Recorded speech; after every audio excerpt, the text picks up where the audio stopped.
Ya dunia huwa mazito kweli, shikilia kamba yake jalali. Bismillahir Rahmanir Rahim. Alhamdulillahi Rabbil Alamin, wassalatu wassalamu ala rasulil amin wa ala alihi wa ashabihi wa tabi'ina lahum bi ihsan ila yawmiddin. Amma ba'du. Assalamu alaykum wa rahmatullahi wa barakatuh. Ndugu yangu mtazamaji, baada ya kumhimidi Allah subhanahu wa ta'ala na kumtakia rahma na amani mtume Muhammadin sallallahu alayhi wasallam, tukiwa tumekutana kwenye kipindi afdal ayyam ad-dunya, bora katika masiku duniani. Mwenyezi Mungu jalla fi'ala alivyokuwa kaumba, qala Allah ta'ala, wa rabbuka yakhluqu ma yasha'u wa yakhtar. Mola wako anaumba na kisha Mwenyezi Mungu subhanahu wa ta'ala ndio anachagua. Ikhtara hadhihi al-ayyam ayyamul ashr min Dhul-Hijja, masiku 10 katika mwezi wa mfungo tatu. Masiku 10 ya mwanzo ndiyo ambayo tutachukua vipindi vyetu biidhnillah ta'ala kuyazungumzia kwa kina na kuweza kufanya tafiti ya kutosha, kuyaangalia masiku 10 haya kiupande wa kiibada, kuyatazama katika upande wa kijamii, kuyatazama katika upande wa kiuchumi. Haya masiku ni masiku ya kipekee kabisa. Walidhalik Mwenyezi Mungu subhanahu wa ta'ala amejalia katika kila baada ya muda kuna kipindi mawasimul khairat, vipindi vya khairi vinampitia mwanadamu. Kama utakuwa na kumbukumbu ndugu yangu mtazamaji, tulikuwa na masiku 10 ndani ya masiku machache, ndani ya miezi michache tulikuwa na masiku 10 ya mwisho katika mwezi mtukufu wa Ramadhani, tukisikia maimamu na viongozi na maduati maeneo mbalimbali wakizungumzia ubora masiku 10 haya.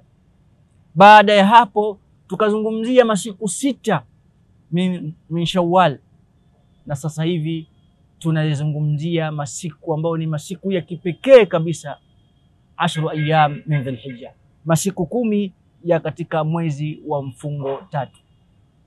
Masiku 10 haya ya Dhul-Hijja, tukizungumzia Dhul-Hijja tuzungumzia mwezi wa 12 katika kalenda ya Kiislamu. Mwezi wa 12, masiku 10 ya mwanzo haya yana ubora wa kipekee, na biidhnillah ta'ala unaweza kufuatilia vipindi hivi ukajifunza mambo mengi kabisa kupitia masiku 10 ambayo tunaweza kuyataja. Innaha ayyamun aqsama Allah subhanahu wa ta'ala biha, hakika ni masiku ambayo Allah kaapia. Faqala Allah subhanahu wa ta'ala, wal fajri wa layalin ashr, na hapa na alfajiri, na vile vile Allah akasema na hapa na masiku 10.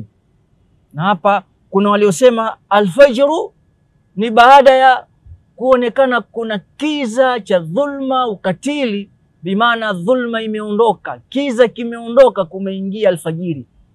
Wal fajri wa layalin ashr, kuna waliosema baadhi ya ulama katika wal fajri wanasema alfajru huna ni salatu alfajri, kwa sababu inaonekana uzito na utukufu wa sala hii. Kuna waliosema alfajru sio kwamba Allah jalla fi'ala anakusudia sala biainiha, kwa sababu baada ya kuzungumzia munasaba wa hizi aya min hadhi sura, inaonekana Mwenyezi Mungu ametaja baadhi ya makabila, baadhi ya za dola ambazo zilikuwa zinafanya dhulma. Hapa inaonekana kama ni dhulma, kama ni uchafu uliofanyika, basi kiza kimeondoka, umeingia wakati wa asubuhi. Wala yalin ashr, na hapa na masiku 10 anasema mwanachuoni Ibn Kathir rahmatullahi alayhi, wa hiya 10 Dhul-Hijja fi qawli jumhuri mufassirin. Hii Allah aliposema kwamba na masiku 10 anayopia kwamba ni masiku 10 ya mwezi wa mfungo tatu, masiku 10 ya mwanzo. Waqala bi Ibn Abbas wa Ibn Zubair wa Mujahid, wanawazuoni mbalimbali wakubwa kutoka masahabi mpaka matabi wanaona kwamba layali na ashri, masiku 10 hayo Mwenyezi Mungu aliyopia ni masiku 10 ya huu mwezi wa hizi siku tulizokuwa nazo mfungo tatu kwenye 10 la mwanzo. Bali anaelezea mwanachuoni bingwa, mwanachuoni ambaye ni Ibn Hajar al-Asqalani rahimahullah, walladhi yadhar anna sabab fi imtiyaz 10 Dhul-Hijja limakani ijtimai ummahati al-ibadati fihi.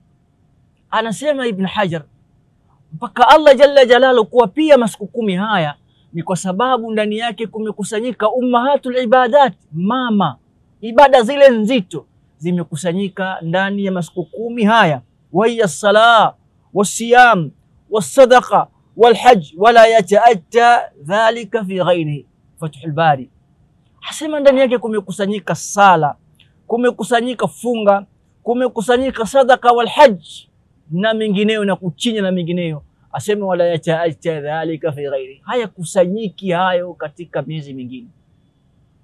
Akhi almushahid, tuzungumzia afdal ayyam ad-dunya, masiku ambayo ni bora. Imekuja hadithi ambayo umeitaja akhraja Abu Ya'la bisnadin sahih an Jabir ibn Abdullah radhiyallahu anhuma anna Rasulullah sallallahu alayhi wasallam qala afdal ayyam ad-dunya ayyamul ashr, masiku bora duniani ni masiku 10 ya mwanzo katika mwezi wa mfungo 3. Afdal ayyamud dunya ayyamul ashr, masiku bora duniani hakuna mfano kama masiku ya mwanzo katika mwezi wa mfungo 3. Na hapa inaonekana uzito kabisa wa haya masiku, na ndio maana tunapozungumzia ayyamul ashr tunazungumzia masiku ambayo hayana mfano katika masiku mbalimbali. Na tutaona biidhnillahi taala, ndugu yangu mtazamaji, kwenye kipindi kitakachofuata sisi tuna 10 matatu. Tuna 10 la Ramadhan, na ambalo ni 10 la mwisho katika mwezi mtukufu wa Ramadhan, ambapo kunasikia watu kutafuta usiku wa heshima, Lailatul Qadr. Alafu tuna ayyamul ashr, tuna masiku 10 ya mwanzo, awail min Dhulhijja, masiku 10 za mwanzo katika mwezi wa Dhulhijja, ambao ni mwezi 12 kwenye kalenda ya Kiislamu. Alafu tuna 10 jingine awail min shahrillahi almuharram, kwenye masiku ya mwanzo katika mwezi wa Muharram. Masiku 10 haya ni masiku ya kipekee katika maisha yetu. Ndugu yangu mtazamaji, ayyamul ashr afdal ayyamud dunya, bora. Imekuja hadithi Abdullah ibn Abbas radhiyallahu anhuma qala Rasulullah sallallahu alayhi wasallam ma min ayyamin al-amalu salih fihinna ahabbu ila Allah min hadhihi al-ayyam, hakuna katika masiku ambayo yana ubora zaidi, ambayo matendo mema Mwenyezi Mungu anayapenda kuliko masiku yote, min hadhihi al-ayyam, kuliko katika masiku haya. Kisha mtume wa Mwenyezi Mungu akaulizwa, faqala ya Rasulullah wala al-jihad fi sabilillah, hata mtu akienda jihadi masiku mengine anaweza kushindwa na mtu kufanya matendo mema katika masiku 10 haya? Qala sallallahu alayhi wasallam wala al-jihad fi sabilillah, hata mtu akienda jihadi fi sabilillah atashindwa na mtu aliyofanya matendo mema ndani ya masiku 10 haya, masiku 10 ya mwezi wa mfungo 3, masiku 10 ya mwanzo. Thumma qala sallallahu alayhi wasallam illa rajulun kharaja bi nafsihi wa malihi thumma lam yarji min dhalika bi shay. Wal hadithu akhraj Imam al-Bukhari. Bali imekuja katika riwaya nyingine illa rajulun kharaja bi malihi wa nafsihi thumma ufira wajhuhu fi at-turab, ila mtu aliyotoka na mali yake na nafsi yake kisha hakurudi na chochote akafa shahidi. Riwaya nyingine ila rajulun kharaja bimali wa nafsihi thumma ufira wajhuhu fi at-turab, mtu ambaye ametoka yeye na mali yake na nafsi yake kisha uso wake, pua yake ikagaragazwa kwenye mchanga, ni dalili kwamba akapa Mwenyezi Mungu akamchagua kuwa shahidi. Akhi wa ukhti, inaonekana mtu aliyekwenda jihad katika masiku mengine anashindwa na mtu ambaye atakayefanya al-amalu salih katika hadhihi al-ayyam. Tuzungumzia afdal ayyam ad-dunya. Wallahi ni jambo zito sana ikiwa kwamba baadhi ya watu wanarawiji masiku yao ambayo inawezekana hayana chochote, wanafanya tarwiji maofisini, mabarabarani. Fama baluka hadhihi al-ayyam afdal ayyam ad-dunya masiku bora duniani ayyamul ashr, bali mpaka imekuja katika Mwenyezi Mungu jalla fi'ala alipomfanya Nabiullahi Musa alayhi salatu wassalam kwenda kuzungumza na Mwenyezi Mungu jalla fi'ala, fatamma miqatu rabbi 40, alipotaka kuzungumza na Allah jalla jalalu alikuwa ni kuzungumza na Mwenyezi Mungu siku 30. Wanasema ulama au tafsiri ilikuwa ni kuanzia Shawwal mpaka Dhulqaada, ilikuwa ni kuanzia Dhulqaada mpaka Dhulhijja, bimaana kuanzia mfungo pili mpaka mfungo tatu. Haya ilikuwa tayari muda wa kuzungumza na Mwenyezi Mungu siku 30 zimeisha, lakini Allah jalla jalaluhu kwa rahma zake na fadhila zake na kwa kuweza kutambulisha Nabiullahi Musa na kutambulisha umma Mtume Muhammad sallallahu alaihi wasallam ubora masiku 10 haya, akamuongezea siku 10 kwa sababu ameingia mfungo tatu, na baada ya mfungo tatu kuna masiku 10, akapewa siku 10 ikawa ni siku 40. Hapo Mwenyezi Mungu alipokwenda kwa Nabiullahi Musa alipoenda kuongea na Mwenyezi Mungu Subhanahu, siku 40 kamilishwa. Siku 40 ilikuwa ni siku 30 tu kuanzia mfungo pili mpaka mfungo tatu. Mfungo tatu kuna masiku 10 haya, akaongezewa masiku 10 ili yaingie mazungumzo ya Nabiullahi Musa na Allah ndani afdal ayyamud dunia, masiku bora duniani kuliko masiku mengine. Kwa hiyo ndugu yangu mtazamaji, biidhnillah taala utaanza kujifunza haya masiku 10 ambayo yanayozungumzwa na kutajwa ubora wake na kutajwa fadhila zake.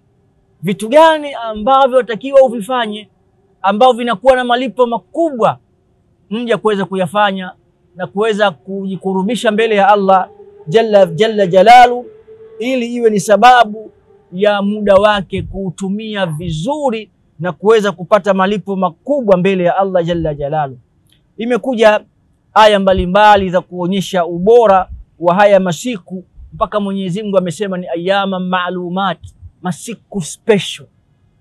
Katika aya nyingine ayyama ma'dudat, masiku ya kuhesabu ambayo inakimbia mbio. Qala Allahu ta'ala wadhkurullaha fi ayyamin ma'dudat, mtajeni sana Allah kwenye masiku ya kuhesabu. Allah amesema, hakusema ni masiku 10 hapa, sema masiku ya kuhesabu. Aya nyingine qala Allahu ta'ala wa yadhkuru ismallah fi ayyamin ma'lumat, na wanamtaja Mwenyezi Mungu kwenye masiku ambayo ni masiku special, ala ma razaqahum min bahimatil an'am, kwa vile Allah alivyokuwa kawaruzuku kwa sababu ya wanyama mbalimbali. Kwa hiyo ndugu yangu mtazamaji, tutazungumzia afdal ayyamid dunia, masiku 10 ambayo yanayopita kwa haraka sana. Takiwa mimi na wewe ukishajua ule ubora wa masiku 10 haya uweze kuyakimbilia kwa kasi sana, ili iwe ni sababu ya kuweza kupata fadhila hii ambayo inatakiwa mja aweze kuitazama. Bali katika baadhi ya vitu ambavyo ni vizito ambavyo amesema Ibn Rajab, wa amma nawafil 10 Dhulhijja fa afdal min nawafil 10 Ramadhan.